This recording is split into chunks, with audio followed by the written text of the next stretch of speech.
Hi, it's Ian from the Postal Hub podcast. And Marek from Last Mile Experts. And we are the Last Mile Prophets. This is the last word on the last mile. Marek, I mean Last Mile Experts, recently done some research, but some proper research into the Polish CEP market. You posted something on LinkedIn just recently about the growth in out of home, which certainly stimulated a lot of interest on LinkedIn.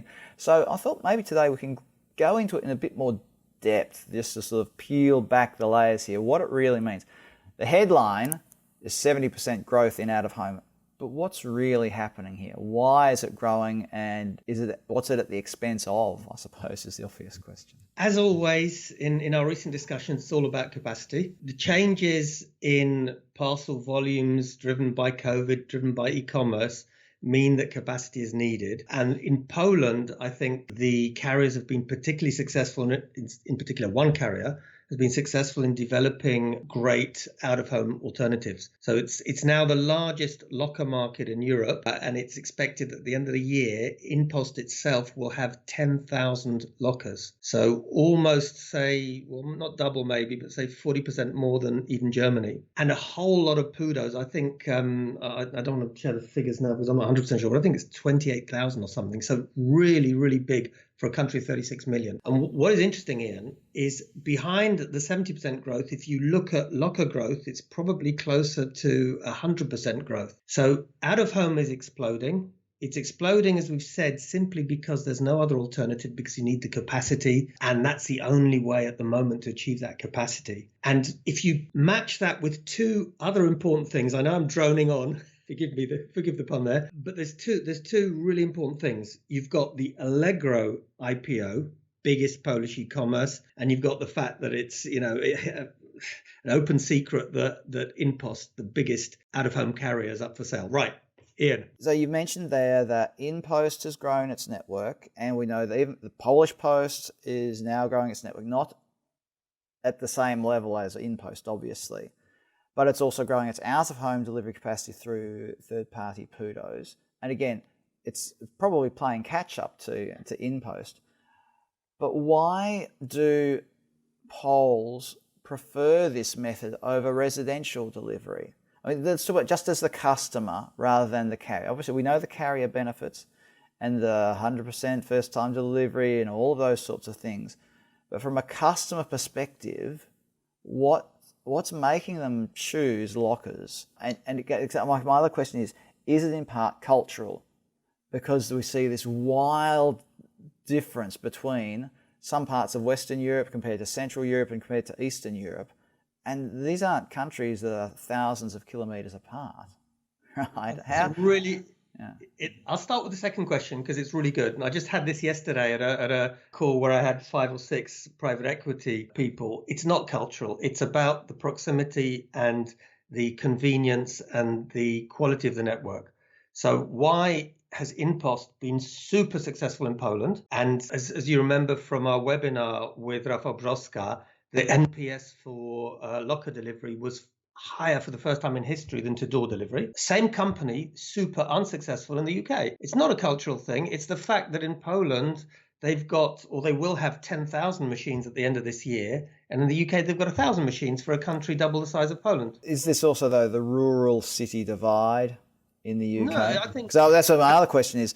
Are you seeing the same thing in rural or regional areas compared to capital cities? Because you can sort of say, all right, capital cities, there's high density of population, it makes sense, you can easily roll out the lockers. As soon as you get into the smaller cities and towns, maybe it doesn't make commercial sense. So what are you seeing there? The difference between rural and urban areas is simply that people are prepared to travel a bit further. You know this from your Tasmania days.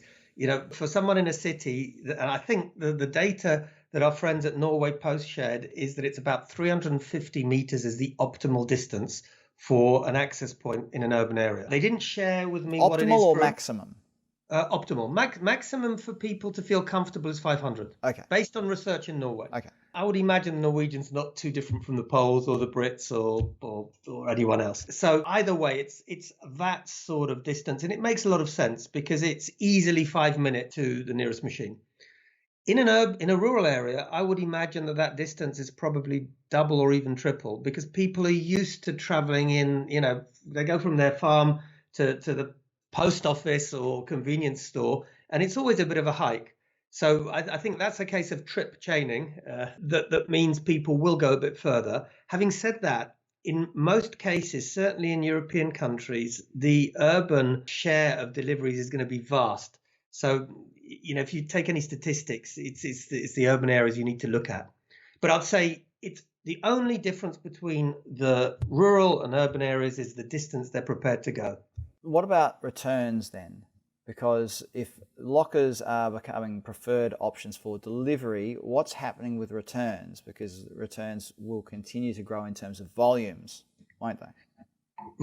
Returns are where I believe lockers come into a complete world of their own, because there is nothing that will come anywhere close to a locker. And the reason being, for anyone who's had to wait for a courier to pick up the parcel that they want to return and happen to have missed him or her and have to come back again, and so on and so forth, and haven't been able to return their item, or have stood in a 20-minute queue at the post office to try and make that return.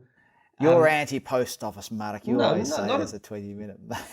not at all. There's a lot of posts that I have a great deal of respect for, particularly the ones that have created out-of-home alternatives. But this point that you've made though is an important one, because post offices and post office networks need to adjust their operations to cope with what customers expect.